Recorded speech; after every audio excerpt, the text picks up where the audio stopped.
Amaranantsika ny taranja iraisana dia ny taranja handball izay ny vahiny teto amintsika nandritra ny herinandro ny ekipam-pirenen'ny Mayotte izay manomana sahady ny lalaon'ny nosy niatrika lalao telo izy ireo tamin'ny ekipan'ny Analamanga nahazo tsapa tsara aloha raha reto ekipam-pirenen'ny Mayotte reto raha aniona tamin'ny ekipan'ny Ligue Analamanga azo lazaina zany fa manatombo aloha isika satria isika hatrany no saika nandresy raha mbola club aloha no nikatroka tamin'ny ekipam-pirenena ho andry zareo Mayotte.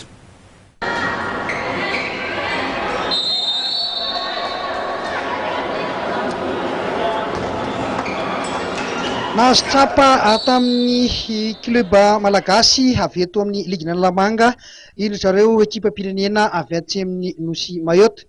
Efa herinandro tokoa no tonga teto amintsika ny ekipam-pirenena ity nosy ity izay manoma tena fatratra amin'ny lalaon'ny nosy 2024 izay atao any amin'ny nosy La Réunion amin'ny taona ho avy.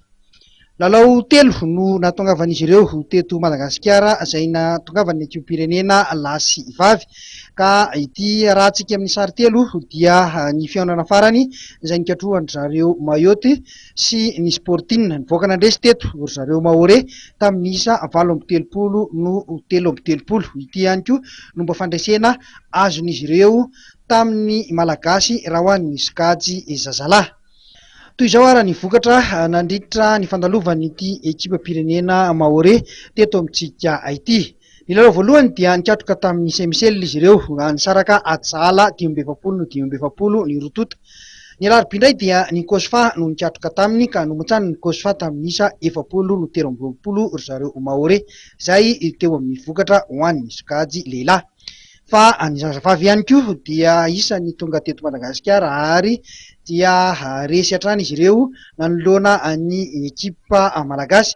Ny latsinainy dia ny THBC no nikatroka tamin'izy ireo izay nandresy ny malagasy tamin'isa 7-30 ary ny alarobia dia ny Saint-Michel indray no nandray andry zareo Maoré ka ray resin'ny Saint-Michel tamin'ny elanelan'isa tokana 20 ny Mayotte teto ary ny niona tamin'ny farany dia ny Tilty avy any Tomasina izay mbola nandresy ihany koa ny malagasy teto 30-20.